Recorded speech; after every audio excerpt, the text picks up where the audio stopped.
Yo, what's up, guys? Welcome back to the channel. If you haven't done so, please drop a sub and drop a like on this video. So this one today is daughter leads police to mother's dead body. Yes, daughter leads police to mother's dead body. The last video I did similar to this title was the UPS one. I'm not sure if you guys seen it yet. I'm going to link it at the end of this one so you can watch that one.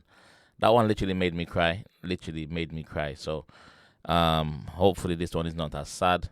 But yeah, let's jump in and see what's happening. Let's get it. You all right, babe? The door was locked in the room. Yeah. And... Okay, can you sit right here for me? These are the two daughters of 28-year-old Ashley Fish. In just a few seconds, they're going to lead the officer to their mother's lifeless body inside the bathroom. Eggs were burning and she's in there.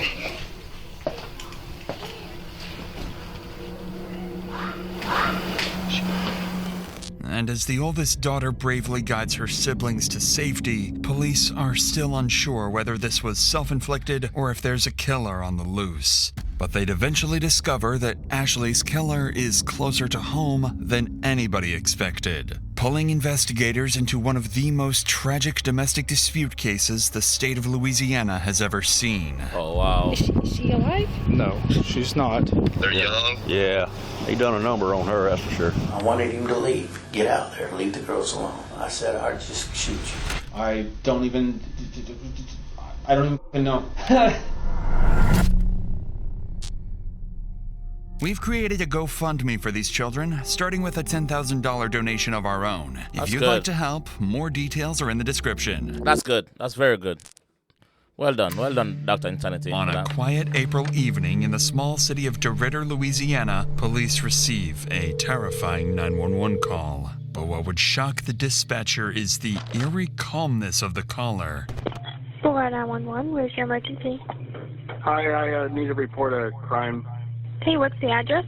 265 Northridge Drive, in DeRidder, Louisiana. Stay on the line while I get DeRidder Police on with us. Thank you. At this moment, the caller hangs up, leaving officers worried he might be in immediate danger. Officer Josh Stanford rushes to the reported address, unaware that he's only moments away from discovering a scene more disturbing than he could ever imagine.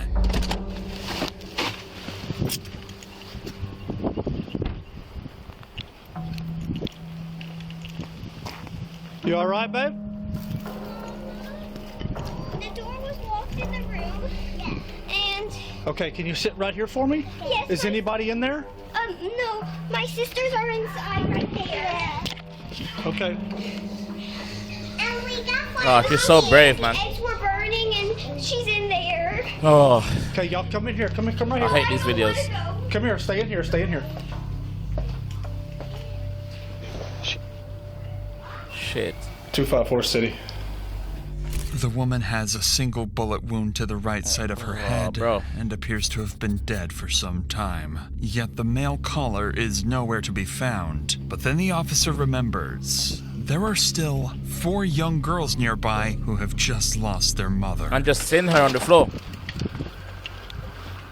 Come here. Come here. We're all alone. Come help me. Come help me. Do you know these children? Yes, they're our neighbors. Okay. Yeah, like Maddie. You got parents here? Yes. Huh? Can you take them to a secure place for me? Oh, man.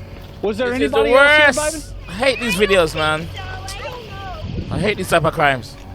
In an unimaginable act of courage, the eldest daughter guides her younger siblings to safety, So brave. leading them to the neighbor's house. So brave. The neighbor bravely takes in the 4 traumatized children, who would later turn out to be instrumental to the investigation. Officers head back inside to try to locate the caller, completely unaware that he's the one who pulled the trigger. Is there one victim or 2? I'm at Northridge. City, do I have one victim or 2?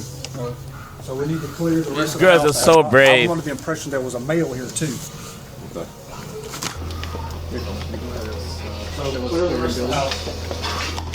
City Police! He's not there. City police! Go right. Police department! Quick. See, when Gladys was on the phone with him, I was under the impression there was a male subject that had been shot. Look out in the backyard. Check the backyard. What's that I smell? The eggs were burning. Oh, they cook? Oh, okay. Where's she at? She's in that bathroom. Oh, hell. Everything else clear? Everything else is clear. Officers find no one else inside, leaving them still in the dark about who the caller really is. They'd further look into the victim's injuries and quickly realize there was almost no imminent struggle, leaving officers questioning whether the injuries may have been self-inflicted. But before anything else, they still need to identify the victim, and this is when the officer would make a devastating discovery, one that would turn this into a far more personal case. I didn't want to wait till you got here before I started trying to find an ID or anything. Let me. Hey, you want me to turn the stove off? Yes.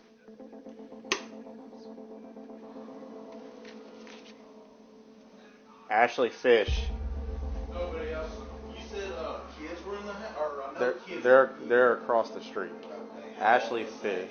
I'm assuming young based off of what I'm seeing here. I went to school with her. Did you? Yeah. So she's from East Beauregard? Yeah. They moved away. Is she any kin to Josh Fish? No, I don't think so. She's your age though, or? Yeah. We graduated together, so we're about the same. Sad. Lead Detective Cooley immediately recognizes the name, 28-year-old Ashley Fish. So sad. He knew Ashley as a DeRidder local, someone who married her high school sweetheart and had only recently moved back to Louisiana from Texas. Determined to find answers and uncover who murdered his friend, he turns to the neighbors for more information. Meanwhile, other officers begin reviewing neighborhood CCTV footage, searching for anyone who may have been at the house besides Ashley and the children. And they're about to discover that someone else was indeed inside. This piece of someone who is already on the run.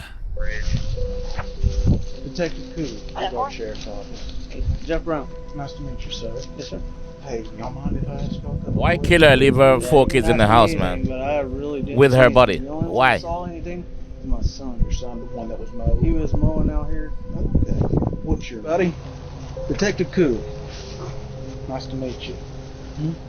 Heard you kind of saw some stuff, just a little bit. Not much, but you seen some, something happen next door? Well, I was just mowing the lawn, and then I saw, like, the car of the owner or whatever leave. Lining up with what the boys saw, another neighbor offers ring camera footage showing a black truck leaving Ashley's house just minutes before the 911 call. With the kids Desperate there. to learn who was driving that truck, officers turn to the next neighbor, unaware they're about to speak with the victim's best friend and is someone who knows exactly who the driver is. What's that? The girls are at my house. Can you tell us what's going on? It's not good. Is she alive? No, she's not. Was she shot? Yes. She was out here earlier when about 5 o'clock or so. I saw her out here. Everything seemed fine. There was a truck. She has a significant other. She was going through a divorce, and they're legally separated. But he was here. The black truck was here. Yes, ma'am. Going through a divorce. It's always like, man need to be man and fucking man up and stop killing the females because you guys are separating. You don't own a female, man. Do you think he shot her? Well, she's not your property. I can't tell you a whole lot. I got it. So as long as I the don't children know. are safe with you for now, we'll take care of it from As far there. as I know, her. Gosh, I'm assuming that it was Tyler was the person that was here. I don't know if that was his truck. He usually drives a black truck. And then her husband's name is John Fish.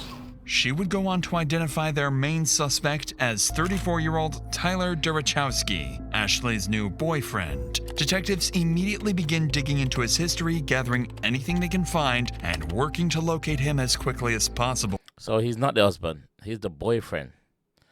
So she's married, going through a divorce, but she's got a man. This is the guy, okay? But just as they're about to begin the manhunt, another 911 call comes in, and it's from the killer himself. Hi, I need to turn myself in to the police. Okay. I don't know how to do this. Are you wanted? Do you have an active warrant? No, I just committed a crime. Okay, what crime did you commit? I shot somebody. Okay, where are you located? I'm at Burke's Outlet in DeRidder.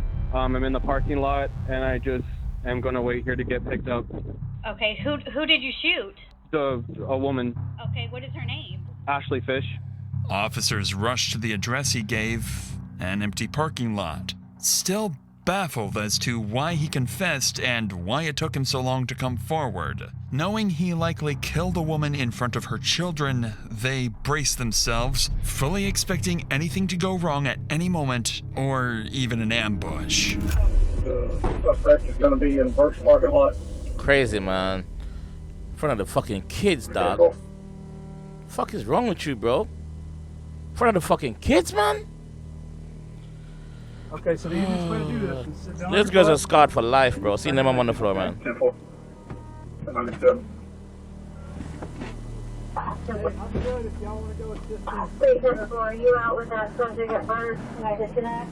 With the main suspect arrested, officers have no idea the investigation is moments away from taking another unexpected turn. Wow. When they search his vehicle, they find no weapons, but they do find multiple prescription drugs, vials of testosterone, and syringes. To their surprise, Tyler seems unusually calm for someone who just took a life, and it would quickly become obvious that this calm, controlled demeanor is part of a plan to get away with murder. If you're still comfortable talking to me, can you tell me a little bit about what happened out there? This woman and I got in an altercation last night. Things were kind of falling out between the two of us, just relationally, and I was getting ready to move back to Oregon. So she pulled out, she had a gun in her drawer. She loaded it and was pointing it at me, and we started fighting, and it went off.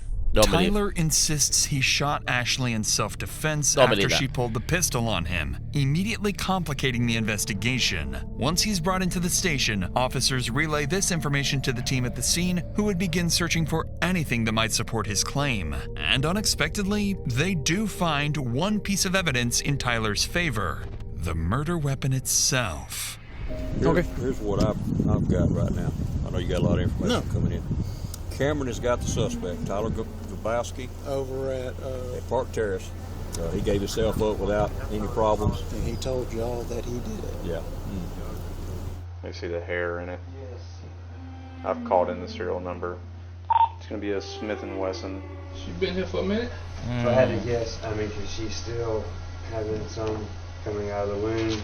She's still pretty warm, and if I had to guess, I'd say it's been between 45 minutes and an hour and 20. Well, that sitting right there? Yes. All right. So once they run the strip, we can back out and we can get a search warrant.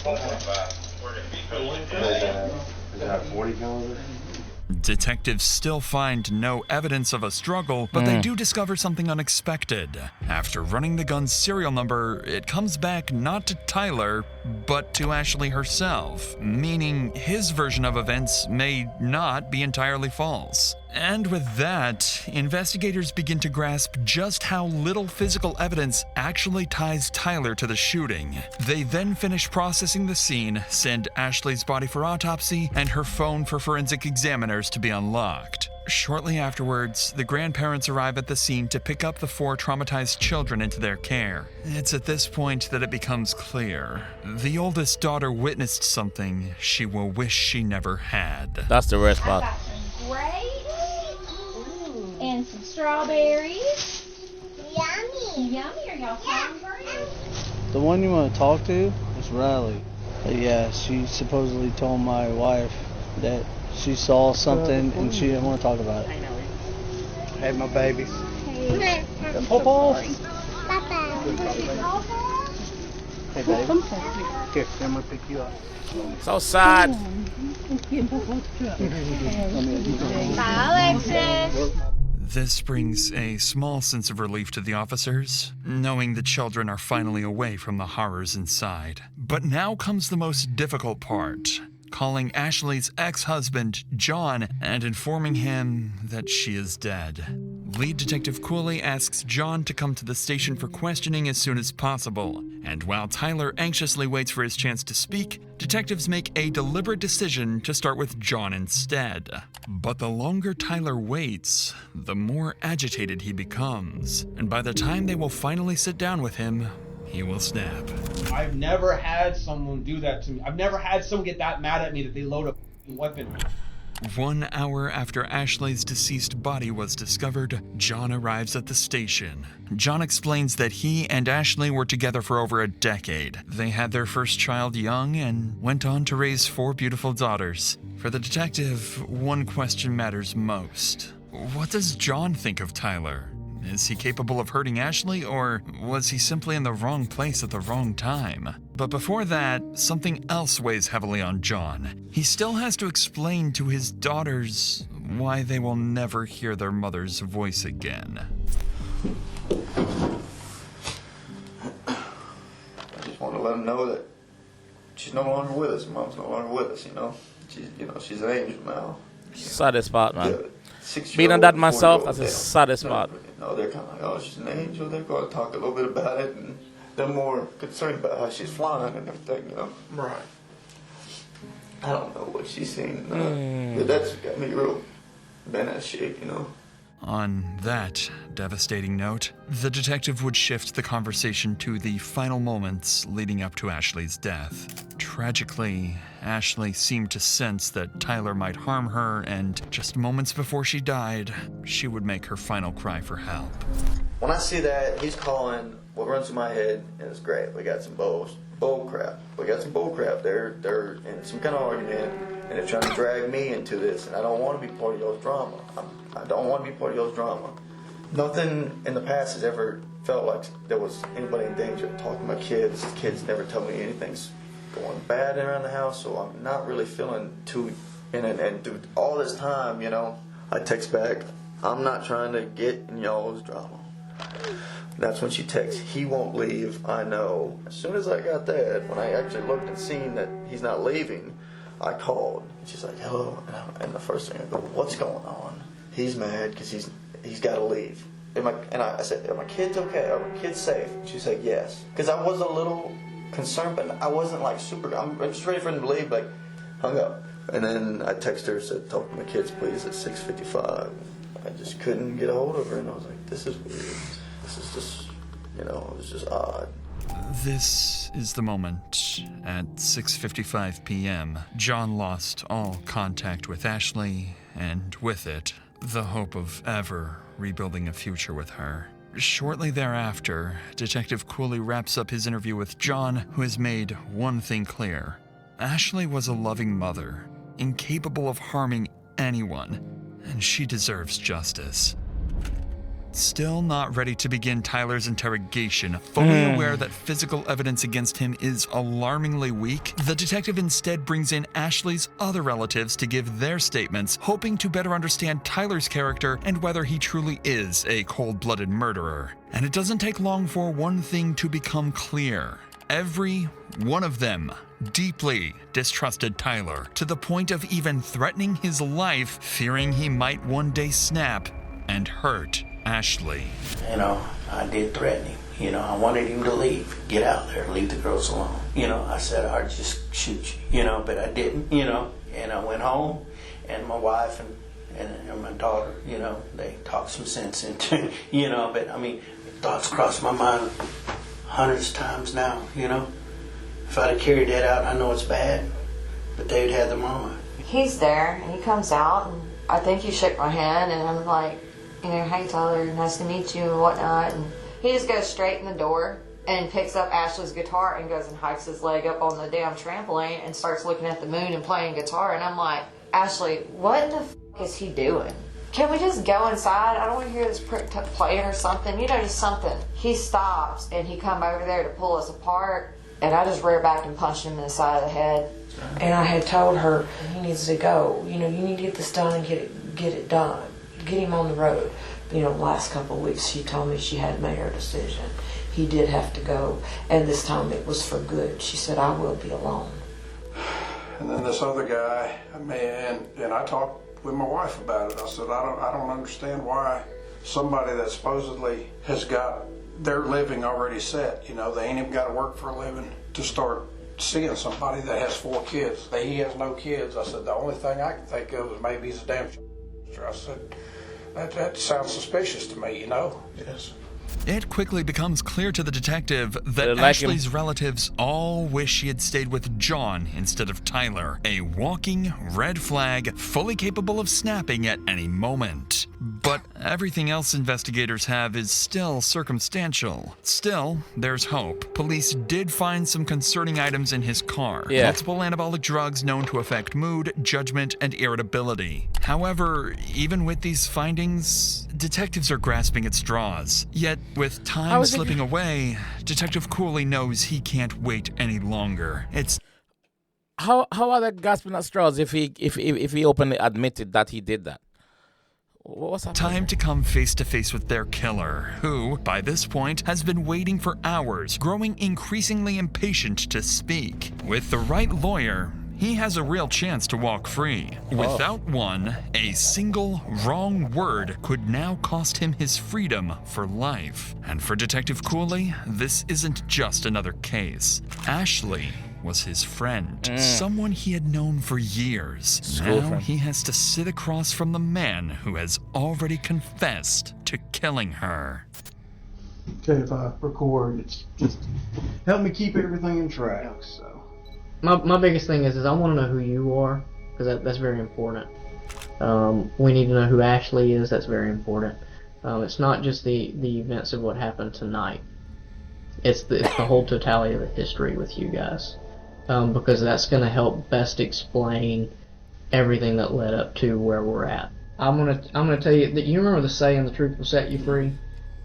The truth will set you free in here. It's up to you. I can't make you. I would love to know. We would all love to know, just for the sake of you, and for the sake of Ashley, obviously. I mean, I feel like giving a statement just because I'm here. I don't know how long we wait for a lawyer to get here or whatever, but I just wanted to talk about what happened, tonight, so I don't know if that's, I think it's important, because right now we've got, obviously, I think I need to tell what happened. I left about 6 p.m., a little around 6 p.m. I'm not even quite sure when it was when I called the actual police department or called 911. What I had left it as, there were 4 children in the house and a woman. From the outset, detectives suspect Tyler has a plan, and that turning himself in may have been his first step in trying to appear more innocent. And as the interrogation unfolds, that plan becomes crystal clear. Everything that happened that night was, according to him, Ashley's fault. The woman and I had an altercation with a loaded weapon, and the woman and I. You can't even call her name? Never initiated violent contact on her like that. I'm not the one that pulled the gun. I don't have the gun. I don't want the gun. I don't want to in disputes with a gun. No intention to shoot Ashley. No. I've never had. I don't want to take a mother away from her 4 kids. That's not my thing. I closed the door. I locked the bedroom door to the bedroom so the kids don't go in there. I had emptied out the gun. It was empty, and I left it there. And I went out. Gun wasn't empty. empty. What the fuck to do? I'm sorry. I wasn't perfect. The kids were there. Took the magazine out, but the gun wasn't empty. I was responsible, and I was watching the kids. Oh, the magazine wasn't empty. Outside across the street, or I had seen neighbors outside at one point across the street. I felt like I just needed to go and be like, this just happened. So I drove to the parking lot down the street and just called 911. In Tyler's own words, the shooting was merely an altercation. But what stands out even more is how he refers to Ashley only as a woman, never as his partner or ex. Up until this point, Tyler has not shown any emotion when talking about Ashley, but detectives can sense something beneath the surface. Tyler avoids eye contact. He rambles, fidgets, and appears restless. Needs medication. Like he's on the verge of a breakdown. And the moment detectives ask about Ashley's children, Tyler would finally crack. And she's got how many kids? 4 kids. 4. That's what kids, that's what I was told. Yes. Okay. Do you know their names and ages? Yes. He said that's what I was told. Yeah. Emma's 2. Josie's 4. Lexi is 6, and Riley is 9. Riley, so brave. Were they all at the house tonight? Yes. Okay. This is the first real emotion detectives have seen, but they needed to determine whether this is genuine guilt, a calculated tactic, or emotional instability tied to his anabolic substance abuse. Aware that Tyler could shut down the interview at any moment, Detective Cooley grows more cautious, so he starts carefully probing Tyler about any problems in his relationship with Ashley. And this is when Tyler would slip up. I was married for 5 years, and I felt like a man of honor, and I had a ring on, and I was proud of it. I was proud to be married. I was proud to be a good husband, and I fell into this weird relationship that I never wanted, to be in. I've never wanted to be a part of, and I just went down this road that I just kind of felt like I could never escape from. I was like drowning in it, So I'm just like I was able to divorce in Oregon, it went through in just a couple months, and it was finalized and it was done. Her thing has been a year. Right. It takes a year for them to do the separation process and everything, and so we've just been kind of in that whirlwind of back and forth with everything and stuff, and I've thought about leaving multiple times. I've wanted to leave multiple times just because it's kind of too much to just take, being like, am I taking this woman away from, am I taking this man away from 4 kids, like his 4 kids, whatever. I just have felt I felt a lot of guilt in my life in this relationship. According to Tyler, he felt guilty and was planning to walk away from the relationship. But That's not what the detectives messages already say. know this isn't true. Yeah. Ashley's ex-husband has already shown investigators messages in which she repeatedly complained that Tyler refused to leave. Yeah. Additionally, detectives uncovered love letters exchanged between Tyler and his ex-wife, proof he wasn't trapped at all. To my love, by the time you see this letter, you're miles away from me. Don't be mad. I hid one last love letter in your things. You defeated the world to get to me. I'm never going to forget about you. Don't forget about me. I hope you're ready for when we meet again. It's clear to the detectives that Tyler left his marriage by choice and could have gone back at any moment. So Detective Cooley would push further into the dynamics of their relationship, asking whether things had ever turned abusive. It's at this moment that Tyler's mask would slip, revealing a deep insecurity about his masculinity and a resentment towards Ashley he could no longer hide. Has it ever become physical? Has she ever hit you, struck you, kicked you, slapped you? Slapped. A couple times, just kind of slap with things, shoes or something like that. She's hit me with shoes and stuff. Out of anger? Frustration, yeah. She hit you hard? I mean, just I don't want to sound like a, she just slapped me with her slippers. We're talking about it's kind of like that across when she was mad about something, yeah. Okay, so, the way I picture is if my wife's agitated with me or aggravated with me, she pops me with something. Yeah. Are we saying something like that, or are we saying she aggressively was like you? No, pops you with something. I'm saying middle ground of that, just kind of pissed about something, but just that's how she's reacting to it. But she wasn't overly I'd never seen a level of aggression to this point with the gun. I don't know where that came from. I have no idea. I've never seen her. You're chatting shit, bro. Shit like that Fucking ever. kill the woman. I didn't even know she could. But now, Tyler would inadvertently reveal something far more disturbing about himself. As part of their custody agreement, Ashley wasn't allowed to have anyone stay overnight, including Tyler, a rule he knew very well. And as soon as their relationship began to fall apart, Tyler's first instinct was to expose that violation to her ex-husband, knowing full well it would cost Ashley custody of her children. Wow. And so our relationship was really falling out here, and I threatened to tell him the truth when I was getting ready to leave. I was going to call her husband and be like, I've been spending the night here. I don't know what legal ramifications it's going to have for you guys in your life and your world. I've been in this relationship with you. This relationship has hurt me in a lot of ways. I've sacrificed a lot of things. And for me to go and have closure, I think that I'm just going to let John know the whole truth, that he deserves to know the truth. And I'm sorry, it was kind of an ugly ending for both of us, this woman and I. You was trying to get your get back. Tyler has just shown how quickly he can retaliate and how easily he could justify harming Ashley whenever he felt the need to do so. You're getting your get back, bro. Tyler, what happened next wasn't just another argument. He claims Ashley suddenly escalated the situation to a deadly level by pulling a gun on him.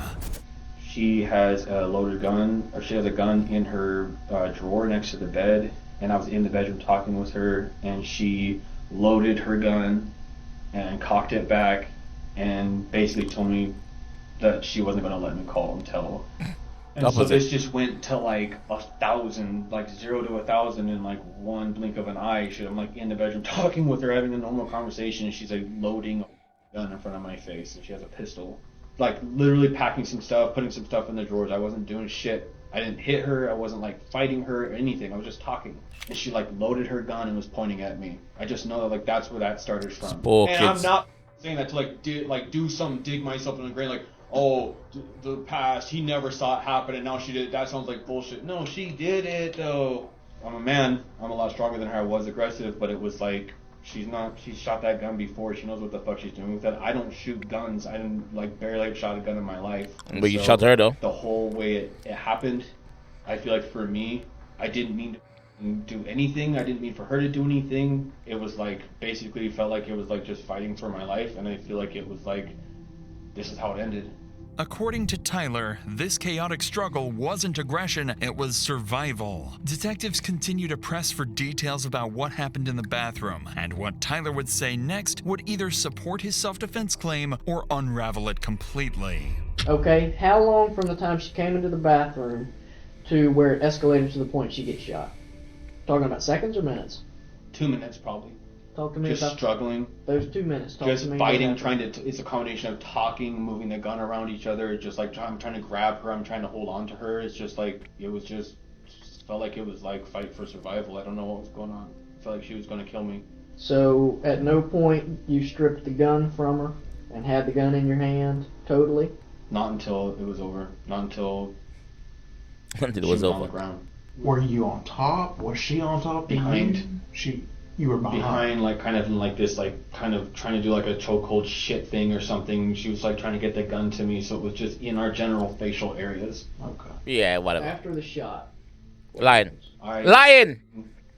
Don't even. Lying. I stood there and I couldn't believe what the fuck happened. And the first thing I thought of was, kids, I have to call somebody. I have to get someone here. I have to stand up for what I've done. Tyler is becoming increasingly more agitated, forcing detectives to call a short break, concerned that pushing any further would cause him to shut down completely. But the moment they step outside the interrogation room, everything changes. New evidence comes in, and it directly contradicts Tyler's story. Yeah, fucking lie. Tyler claims Ashley had the gun in her hand, and they were fighting over the weapon. But when Ashley's body was discovered, her phone was still in her right hand, her dominant hand, meaning she hadn't been holding a weapon in the moments before she was shot. Yep. Then came the most damning detail. Daughter. Ashley's hair was found inside the barrel of the gun. Combined with skull fracture patterns, it proved the weapon had been firmly pressed against her skin when fired. This wasn't self-defense. This was a cold-blooded execution. Yeah. This was exactly what detectives needed. Armed with this evidence, Detective Cooley re-enters the room, and this time, he's ready to confront Tyler about his story. But to the detective's surprise, his controlled demeanor has disappeared, and Tyler is about to lash out. Yep. Well, do you feel like it probably just got out of hand? Yes. I think our whole relationship was out of hand, and I think that I've never had someone do that to me. I've never had someone get that mad at me that they load a weapon in their house. The kids were asleep. It was 2 nights ago, and she cocks it back, and she's standing there like all cocky, looking at me like she's gonna, like she knows what she's gonna do with it. I mean, why not? If this lady's got a gun, why not just get the hell out of there? Because she had never done anything like this before. The other night. Should have still left. I don't even know why I let that go.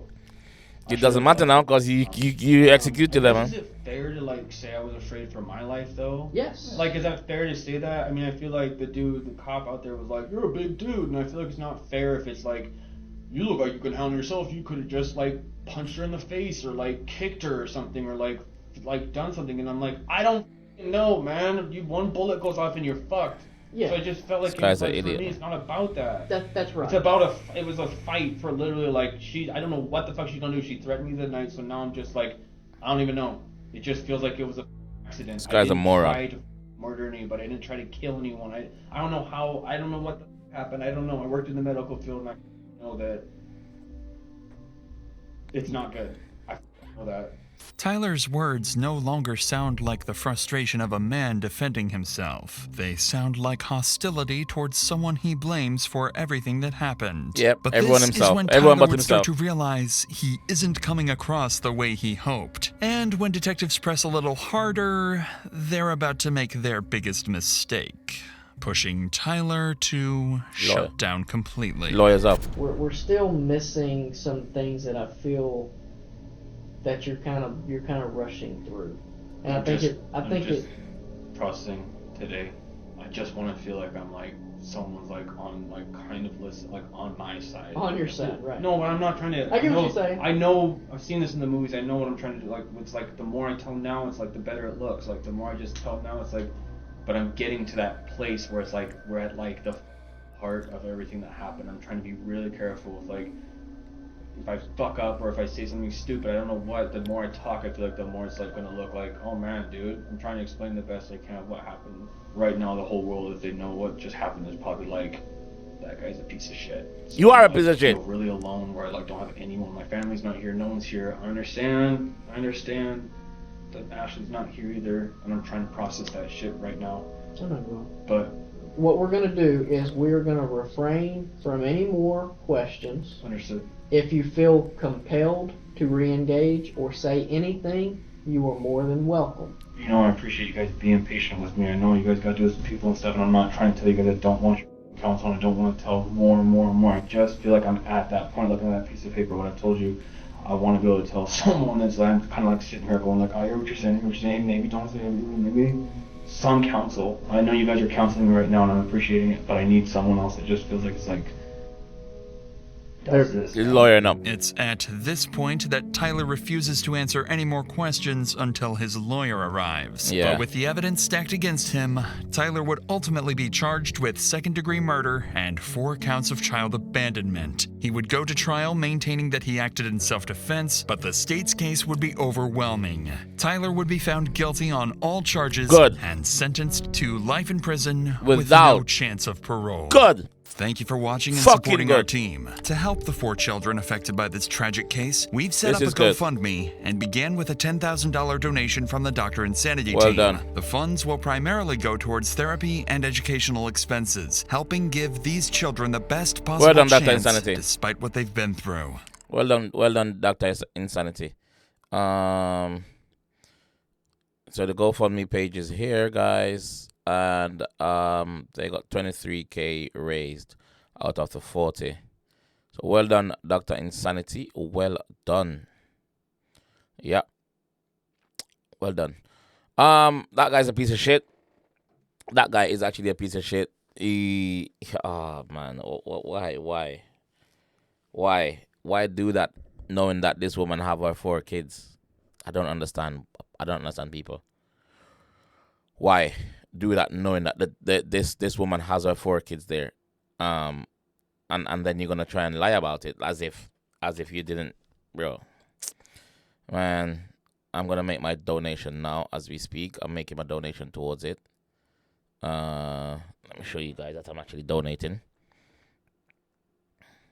I'm logging into my PayPal. Probably it's not gonna share. This one. Yep, I'm making my donation, guys. So please, if you can, make your donation towards it, man. For a good cause. There you go. I'll just donate it. All right.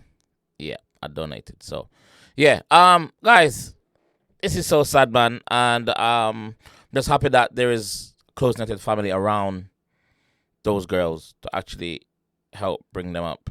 But I know especially Riley, which is 9, is gonna be scarred from all this madness as well. So, pray for these girls, man. Pray for these girls.